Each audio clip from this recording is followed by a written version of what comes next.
asked me if I wanted to moderate this Times Talk or another one later on in the week, I immediately picked this one because it has to do with women in sports. And I grew up as an athlete watching the Olympics. That's why I'm a sports writer. And right now, I'm sure there are a lot of young girls watching or who have watched these young ladies and women competing this week, and that's why they're going to be hopefully writers someday and maybe Olympians too.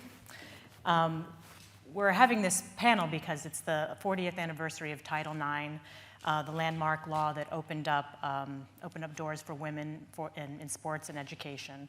And appropriately, this Olympics has been just absolutely amazing when it comes to feats that women have accomplished. This is the first time the US team has had more women on it than men. It's the first time there's a woman competing in every single sport. There's the first time that every country has sent at least one athlete to the games, which is pretty amazing because it includes Saudi Arabia, which doesn't allow women to drive or to open up bank accounts, but they had athletes at this Olympics, and really it was an amazing moment to see them out there. So really, since the Olympics began, I think early 1900s, I think that there were only 4 Olympic sports that women were allowed to compete in that were deemed dainty enough for women to compete in, which were archery, golf, croquet, and tennis. And back then, only 2% of athletes were women. That was bumped up to 9% by 1928. 1960, it was 11%. 1984, which I believe was Teresa's first Olympics, was only 23%. Thank you for making up the 23%. And in 2008, it was 42%. And this year, it's about the same, about 40%. And really, the leaps and bounds that women have been making in the Olympics has been quite incredible to follow, because in 1984, that was the first year women were allowed to compete in the marathon because people didn't think that women could survive the distance. And in 1984 also, it was quite a big year for women in sports in the Olympics. There was shooting that was included, and also cycling was a sport for women. So it's kind of slow moving in the Olympic movement, which tends to be run by a lot of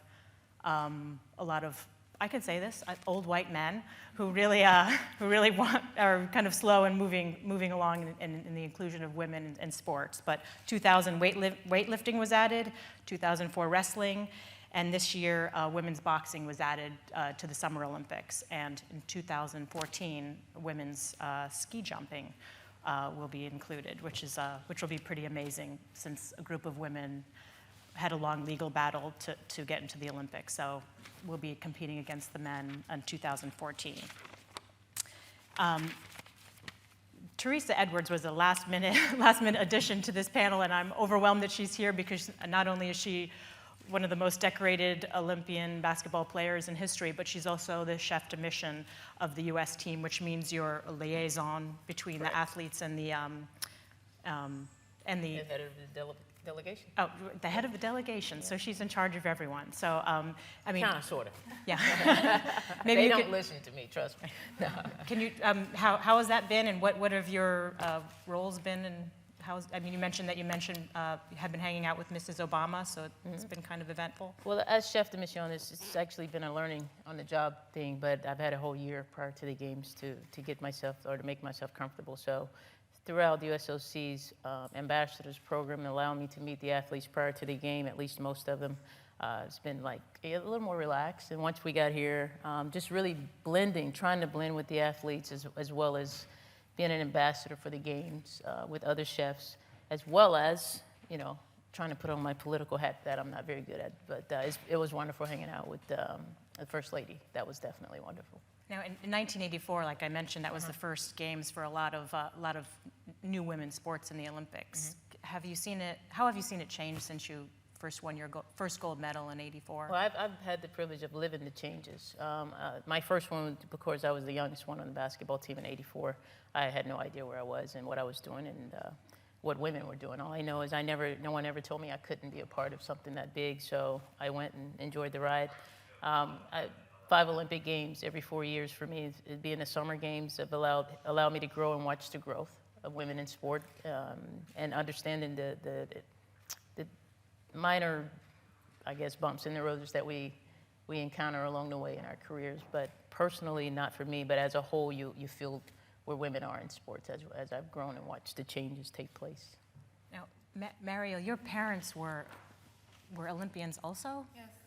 But not in fencing. Not in fencing, no. They both made the 1976 team in rowing. And I believe that was also the first Olympics for my mom's event, which she qualified in. So it was a good kind of right place at the right time. And for women's saber, fencing was always one of the original sports in the modern Olympic Games. And obviously, like you said, women were only allowed to do a few of those sports. Fencing was not one of them because it wasn't considered dainty enough, like you were mentioning, to play with swords for females. So slowly, women's fencing got to fence foil, and then they got to fence épée in 2004, which was my first Olympics, was the very first Olympics for women's saber. So to have my mom go to the 76 Olympics and have that be the first Olympics for her event in rowing, and then 2004 was the first time my event was inducted into the Olympics, is kind of serendipitous and very special for me.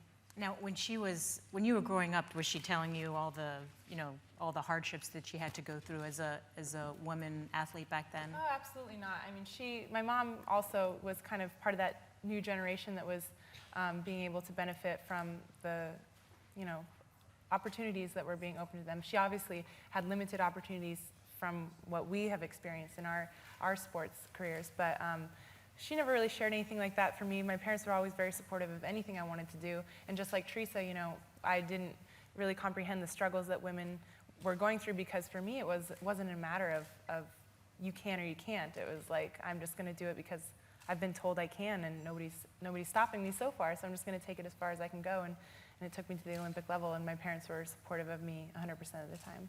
Now, is that true for the rest of you? Hello, Esther Lofgren from the women's 8, which won its second gold medal just the other day. I guess, did any of you ever feel like there were limitations on what you could do, or like Teresa and Mariel, did you just do things because they were there and nobody ever questioned it? I completely took it for granted. I joined swimming when I was 6 years old, and I remember watching the 1988 games and looking up to Janet Evans and Matt Biondi, and I never thought that women didn't have the same opportunities in sport. And it really wasn't until I got involved with Women's Sports Foundation where I started to realize all the opportunities that we've had because of things like Title IX. Title IX has benefited me tremendously because if it wasn't for college swimming, I wouldn't have gotten any of my Olympic medals that I have today, because all of them are after my swimming career. So if college swimming didn't exist, I would have never gone beyond high school. So I think what really matters and happens to me as a basketball player is being restricted on how high we could go for so long. There wasn't a pro league in the United States for so long, and me having to travel internationally to make that happen, I would sit overseas going, wow, how can we be considered so much more, yet the opportunity for a female to become a professional basketball player, I've got to leave my country. So I think where the line is drawn for us as women has been the biggest struggle. Now Kim, I like to say that you were the first American athlete to win a medal at 5 consecutive Olympics, which is pretty amazing. She's a 3-time gold medalist. First of all, I would like to say that all these women have won gold medals, and I'm trying not to feel self-conscious sitting up here because I don't have one. But Kim, you're in a sport that I'm just guessing is pretty male-dominated. But you started when you were quite young. Can you sort of describe how you got into it, and what I guess were there any obstacles for you to going this far in the sport because it was male-dominated? Well, in the sport of shooting, it is very much so male-dominated, but with that being said, I never felt that way at all. It's one of the few sports that we can truly compete on an equal playing field. It doesn't matter your size, your strength, your stature, and quite regularly at a very young age when I was starting was going head-to-head with the men, and never really saw that any different. It was just a way of life. And my parents most definitely encouraged me. It was something that was traditional in my family and passed down generationally, and it just kind of grew. Somebody said, you're pretty good. Why don't you try the club shoot? And the state shooting. It just kept growing until I was here at my first Olympics and second and third, and it's never been an issue in our sport at all. Now, I guess women athletes at times, at least I'm told by my male friends, that they could be a little bit intimidating. Now, Kim, you hit, I think, was it 99 of 100 clays, which is, she only missed once out of 100 times, which is really, frankly, boys were kind of nervous. Yeah, it's really disgustingly good. But do you find that men can be intimidated by you? I know you're married too, and I'm sure is a wonderful man. But what how do you get over that intimidation factor? Well, I think it goes with anything. There are certain people that may be a little intimidated. Hopefully not. When we step out there, obviously we're out there to compete, and I know that there's been some really funny moments when I was a kid. I can remember gentlemen saying that it's a lose-lose because she's 10 years old and she's a girl. Either way, I'm either getting beat by a 10-year-old or by a girl. So we usually just kind of have fun with it and enjoy it, and there really isn't anything of that nature, no. I wonder, do you think that they would ever have men and women competing against each other in shooting in the Olympics? There was originally. Originally there was men and women. They did compete together in the Olympics, and that was changed at the 1996 Olympics when they created my event, originally International Doubles Trap. And it was actually originally created for women, and I did compete in 3 Olympics, and then it was eliminated in 2004, and they opened up skeet and trap again, or skeet and bunker, and at that point is when, things became split, was actually at the 1996 Olympics. So up until that point, men and women did compete equally. Men won medals, women won medals. It was very much a head-to-head competition. I wonder, do men still think that they could beat you in things, even though you're the best athletes on earth? I mean, Esther, other rowers, collegiate rowers come up to you and say, well, I could, I'm faster than you on the erg, or let's go head to head. I mean, does that still happen? Absolutely, absolutely. And I mean, my sport and with swimming, and there is a disparity in the finishing times for men and women, but there's definitely certain elements of the sport where, if I get in a one-person boat and know how to row well and get in the boat with a guy who doesn't, I can definitely beat him. So I really enjoy having that element be involved, and being in a sport where men and women do train together. We're not in the same boats, but we're in the same boathouse. We're lifting together. We're doing stuff like that. I certainly have appreciated being able to be an athlete with men rather than being seen as a female athlete. Completely different. You have a coxswain, who's the person that steers the boat and tells them what to do. They're all women on the Olympic level. For the Olympic level, right. Yes. Yeah. In college, you can have men coxing women, you can have women coxing guys. In fact, I would say predominantly for male rowing, it's female coxswains. Yeah, I wanted to ask you about that because I was actually a rower in college, and we had some women who decided to cox for the men, which made us mad because maybe they were better than our coxswains. And I was wondering what you thought about that, women not wanting to be on the team with women wanting to cox the men instead. Oh, I mean, at least I was at Harvard, which is, there's a lot of rowing there, I've heard, yeah. which is great. And I had one of my best friends was actually a female coxswain for the men's team, and she did that for a couple years, and then she, I think it develops you. You really have to be able to hold your own if you're going to be this little woman telling these giant men what to do. And one of the really neat things about rowing is that there's a tremendous amount of respect for the coxswain, whether it's a man or a woman. And she actually coxed the guys for a couple of years and then came over and worked with our team for a couple of years, and it was awesome. I know, at least in college, I know a lot of people said that those coxswains that wanted to cox for the men were just trying to get boyfriends or something. But it seems like a lot of the times that women athletes always get that, they're always criticized in some way. I covered gymnastics seems like the last 3 years here in London, but it was just a week long. I covered gymnastics, and Gabby Douglas won the all-around for the women. She was the first black woman to win the all-around in gymnastics, and she was the first American woman to win both the team medal and the all-around medal in the same Olympics. Yet on the internet the next day, people were talking about her hairstyle, that her hair was messy. I mean, at least first I thought it was a joke, but people were calling me from the States saying that people are talking about it on talk shows, TV, radio, that her hair was messy. Why didn't she get a different hairstyle? And to me, it was just so sad that people are still having to bring this, the women's looks, the way a woman looks up when she's so accomplished in athletics. But I was wondering what you guys thought of that.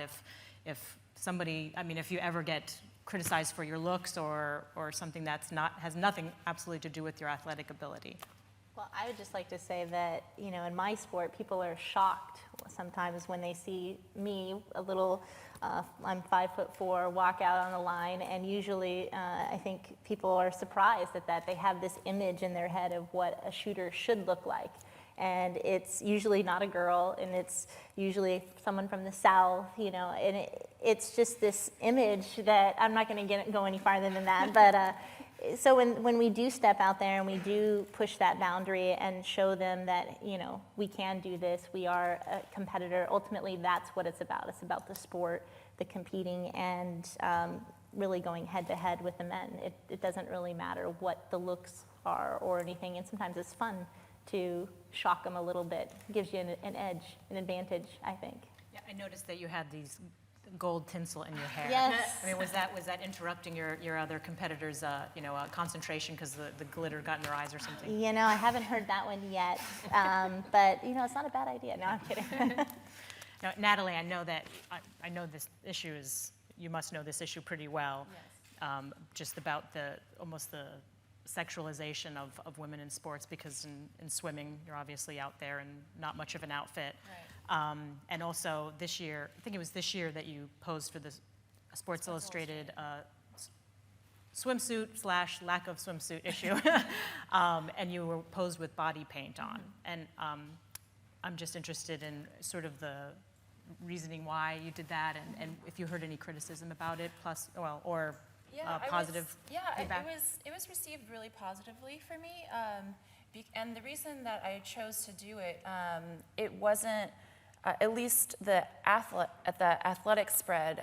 So Alex Morgan, myself, and the golfer Natalie. I can't pronounce her last name. I always mess it up. Natalie. Golbus, yeah.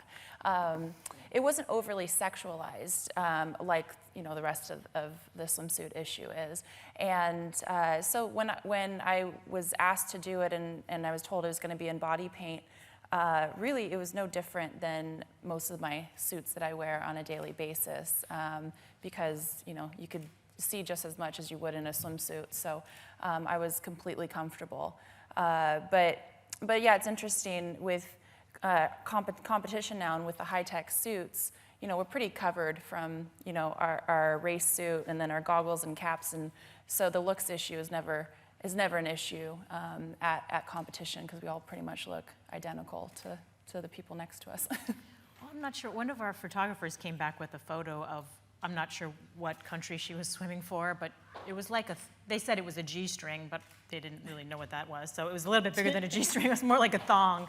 And it's funny that, it was a male photographer. Yeah. But everyone evidently was, checking that swimmer out on the deck or something. But I'm not sure if that issue will ever go away. Teresa, have you been dealing with that for many, many years, where people are criticizing women or looking at women and not just as athletes? Oh my God, we live with this, and every sport is different. I think it's all about what we have on or how we look, or not being able to see us outside of the sport is really tough to deal with in basketball. Of course, I'll be honest, I'm ugly, I'm sweaty, I'm smelly after competition, but I like to think that I clean up quite well. So, it's an issue, and it's always going to be an issue, and it's sport by sport. We've been told to wear skirts or short shorts, and, the boxers were given a choice to wear shorts or skirts this time around, their first time in the Olympic Games. So, it's always going to be an issue, because we live in a sexual environment, and, whoever writes the check could be a man or a woman. If it's a woman, she's not interested in it. If it's a man, more than likely he's going to be interested in how you look. So that's just what we live in. I'm used to it. It's just... These are the times we live in, and I don't think it's ever been different. It wasn't different before I got here, and it's not going to be different when I leave here. You don't think so ever?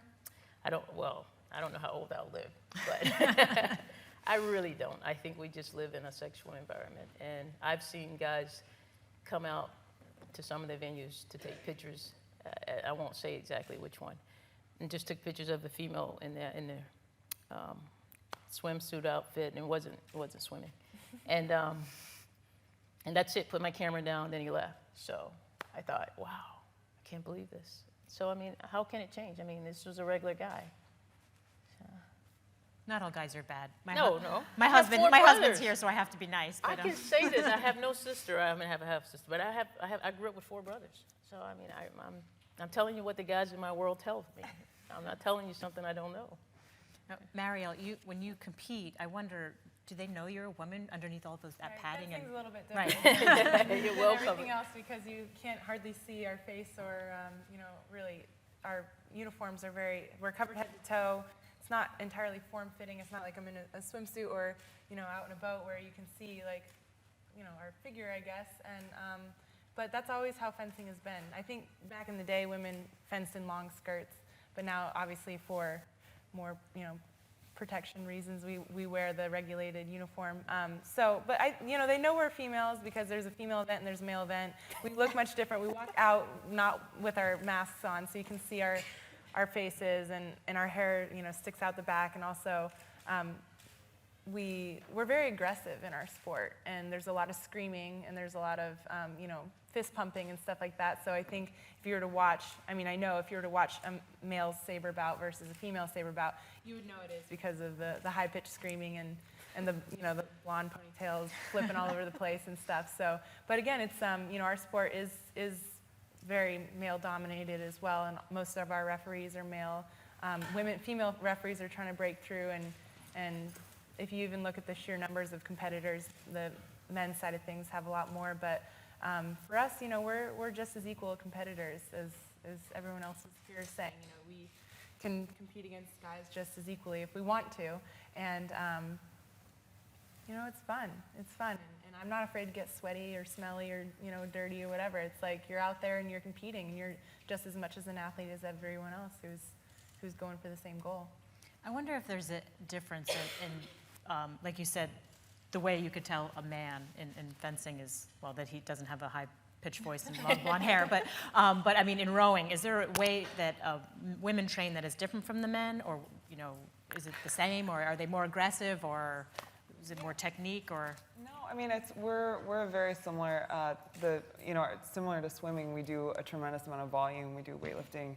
But the big thing in our sport is pain tolerance.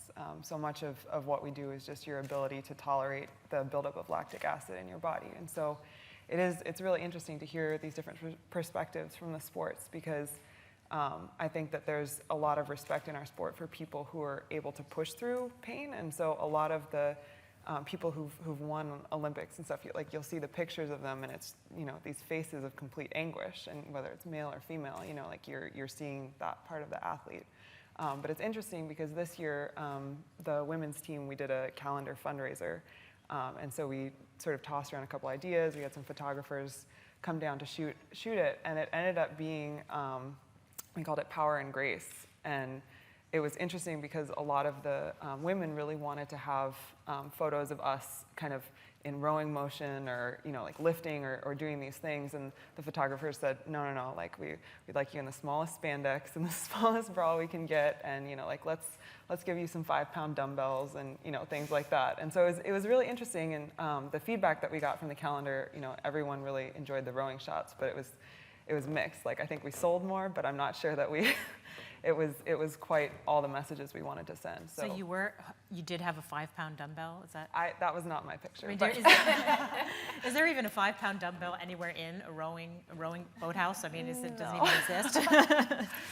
I mean, interesting that you mentioned is about pain tolerance. Now, I just had my first child this year, and I'd like to say that women might be better at tolerating a lot of pain than men, but just going down the road, do you think that women can train harder and faster and deal with pain more than men, just because of their physiological advantages? Well, I have 4 brothers. I know we can tolerate more pain. I know they're running to my mother at the first sight of a splinter. So I do feel that way, and that's my opinion, and I'll stick to that. I tend to agree with her after seeing my husband sick with a cold, and I mean, it's just, it is what it is. I know in my sport, we deal a lot of the same issues as the men because we are very much equal in the same way that we train, in the same way that we deal with things, and as well as far as pushing each other one more than another, I don't think that really happens in our sport. I think it's pretty much equal. Yeah. Thank you, Mariel.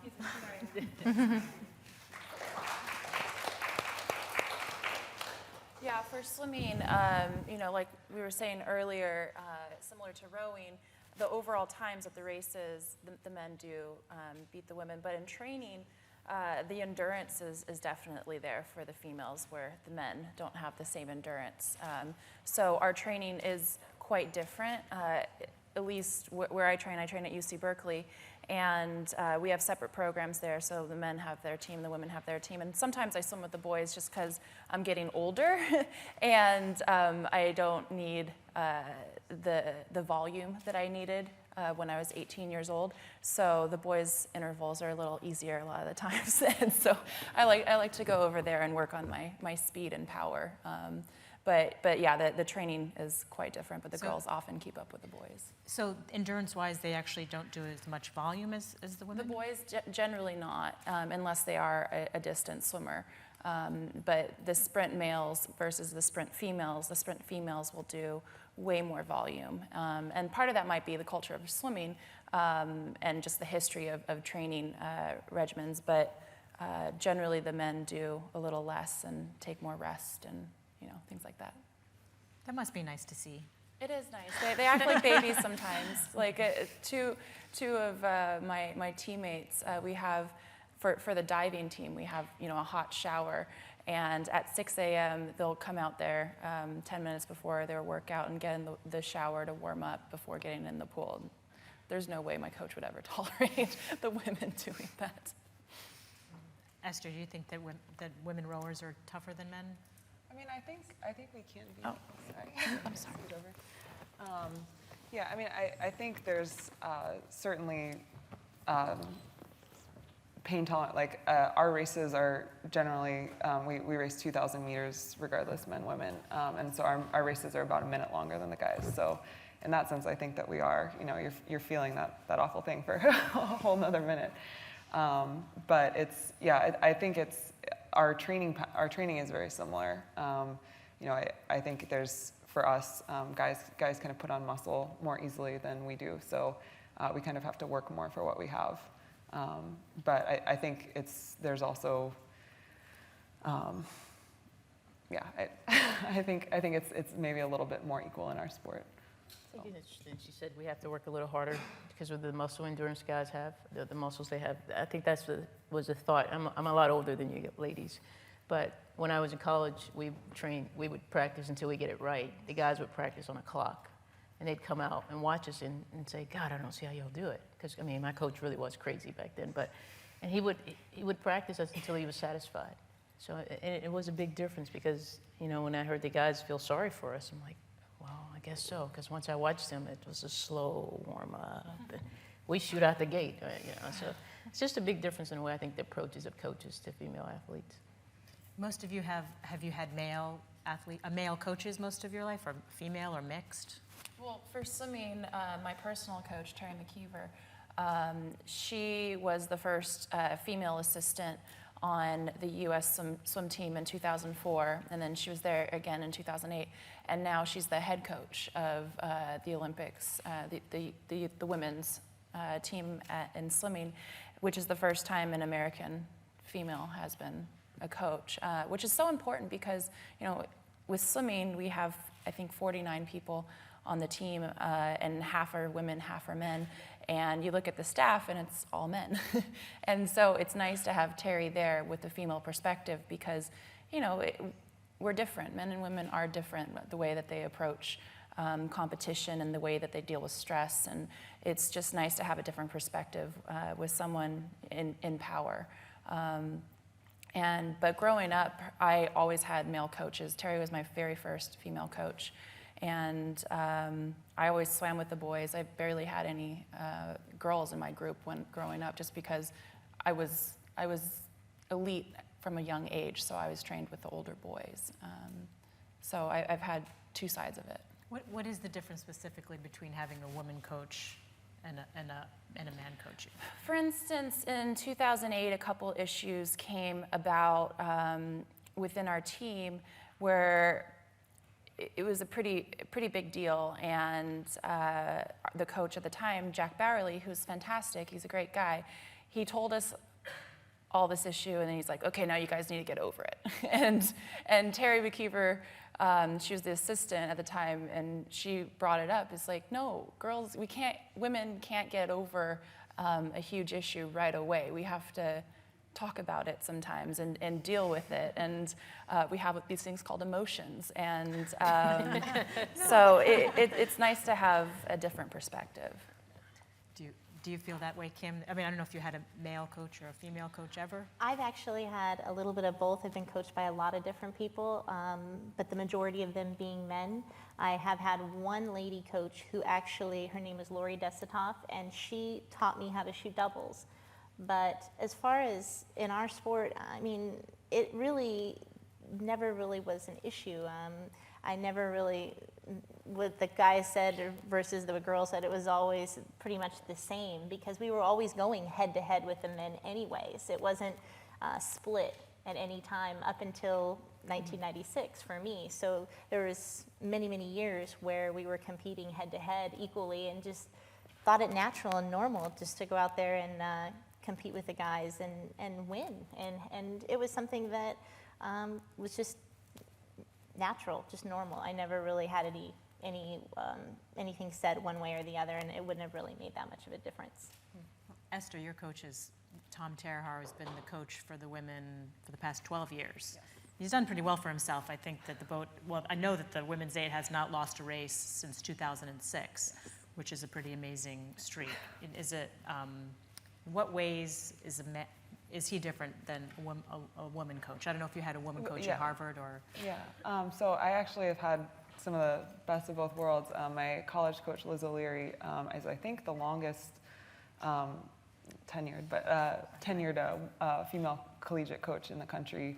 I think she's around 25 years of coaching at Radcliffe, which is the women's program at Harvard. And she was I think, two-time Olympian in the 70s. And so having her as a coach, it was really great for me, because I started rowing on the national team while I was still in college.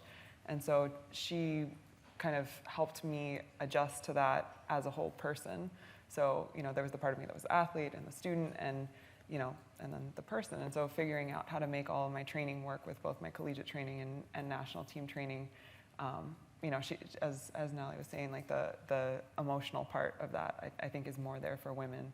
And she definitely helped me with that. And then my experience with Tom is I think maybe a bit more of the stereotype of a male coach, where he's kind of like, I don't care how you feel or how your body feels, like I want you there on race day ready to go, that sort of an approach. And that's actually been something that's been very good for me as an athlete. I think that, like the part of you that when training is really intense, and like I've struggled with some injuries in the last couple of years, I don't want to say making excuses for yourself, but just kind of trying to actually perform at what you're capable of. I think that's an approach that has helped me, but I think it's sometimes difficult for females to communicate that or communicate that way as a coach without being, kind of getting the Hillary Clinton stereotype sort of thing placed on them. And it's interesting, my collegiate mentor, and actually my mentor on the national team, is one of the only female collegiate coaches who coaches men in the country. She's the freshman coach of the men's team at Harvard, Linda Murray. And it's been wonderful to work with her because she is, can be hard when she needs to be hard, and then also is, kind of helps me have perspective on things that I might not be getting from my coach. So I think as a female, it's important to kind of reach out, at least for me as a female athlete, to reach out to different coaches and different mentors to kind of fill out, I think we have a more global personal experience as an athlete. And so for me, that's helped me sort of reach my peak, I think. Teresa, you have been a coach. So are you tougher on women than you would be on men? I think I'm a product of my coaches, and I've had both, and I've had the best that could come out of me with a male coach, I must say. I think I was very fortunate to have a college coach that coached me as a basketball player and not as a female or a male. I didn't think so. I didn't think he treated any of us like that. I've had, I think on quite opposite, female coaches in basketball. For me, it's been so mental. You know, everything lasts too long, but I think that's just who I am. I can't put everybody in that same basket.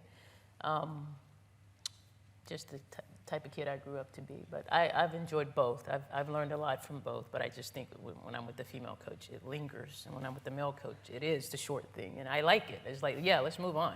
You know, so it's basketball. And I think it's just case by case. Yeah, I think that's true too. I've had some women editors, and I've had some male editors who are a little tougher. Well, I wouldn't say tougher, but it's, you know, they're just not willing. They don't want to talk about it. Let's move on. And I sort of like that. Then I go and complain to my girlfriends about it. You know. I'm sure you do that with the rowers too, since Tom's the only man in the room. You could go and complain about him when his back is turned. I take it somewhere else and complain too, but. I wonder. It's refreshing to hear that all of you have said that it's really not been an issue being a woman in sports. It's not like there's been a ceiling that you've had to break through, and it's sort of just been something that you've accomplished.